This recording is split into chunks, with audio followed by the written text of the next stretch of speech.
Umewahi kuongea na mtu halafu ukajisikia umechoka sana bila kujua kwa nini? Wakati mwingine tunabaki karibu na watu kwa sababu ya historia, huruma au matumaini. Lakini saikolojia inaonyesha kuwa si kila uhusiano unatakiwa kuendelea. Kuna wakati hatua bora ni kuondoka kabisa. Kwenye video hii nitakuchambulia dalili 5 kubwa zinazoonyesha kuwa huyo mtu aliye pembeni yako, awe mpenzi, rafiki au hata mzazi, ni sumu inayokuua taratibu. Na mwishoni nitakwambia siri moja kuhusu namna ya kuondoka bila kuhisi hatia. Usiondoke, maana pointi ya 4 inaweza kuwa ndio sababu inayokufanya uendelee kuumia mpaka leo. Kabla hatujazama ndani zaidi, usisahau kulike, kusubscribe na kuwasha kengele ili usiwe unapitwa na haya maarifa kila siku. Dalili ya kwanza, uvunjaji wa mipaka. Hebu tuelewane hapa. Mipaka au boundaries sio kuta za gereza.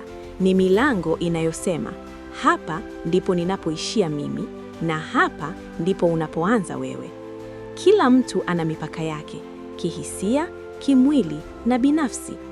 Kwenye uhusiano wenye afya, ukisema sipendi utani wa namna hii au siko vizuri kuongelea jambo hili sasa hivi, mtu anayejali atajirudi.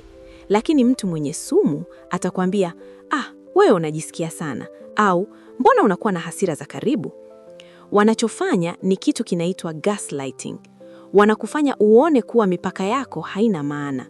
Ukimruhusu mtu avunje mipaka yako leo, kesho atavunja utu wako. Hebu jiulize, kuna mtu kwenye maisha yako ambaye unahisi lazima ujifiche ili usimkwaze? Mtu ambaye unashindwa kusema hapana kwa sababu unajua atakasirika au ataleta vurugu? Kama yupo, huyo mtu tayari ameshakuvuka mipaka, ni bora kuweka umbali.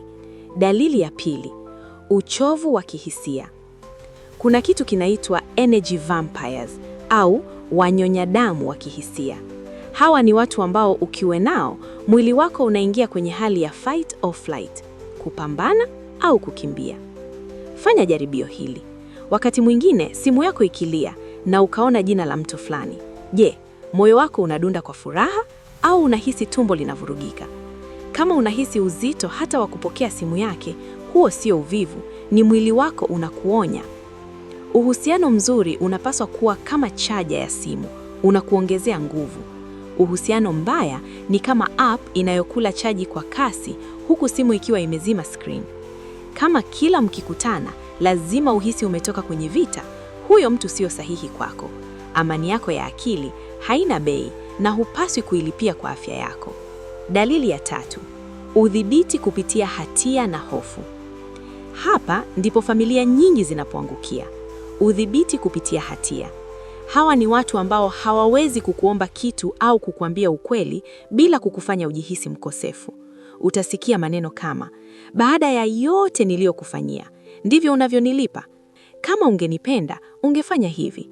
Au, mimi nitakufa nikuache, ndipo utajua umuhimu wangu. Huu sio upendo. Hii ni biashara ya utumwa wa kihisia.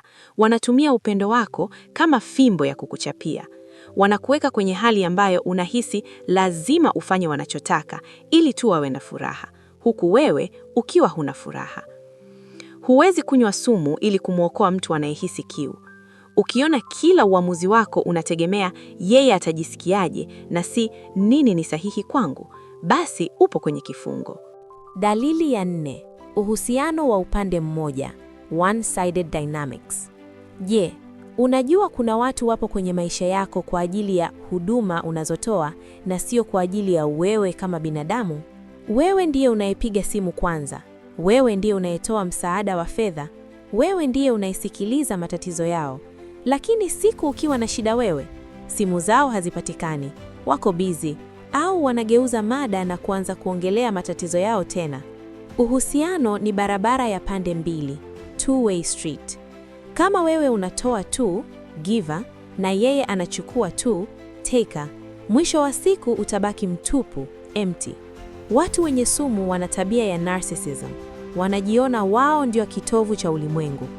Ukitaka kujua thamani yako kwake, jaribu kuacha kutoa huduma unazotoa sasa hivi.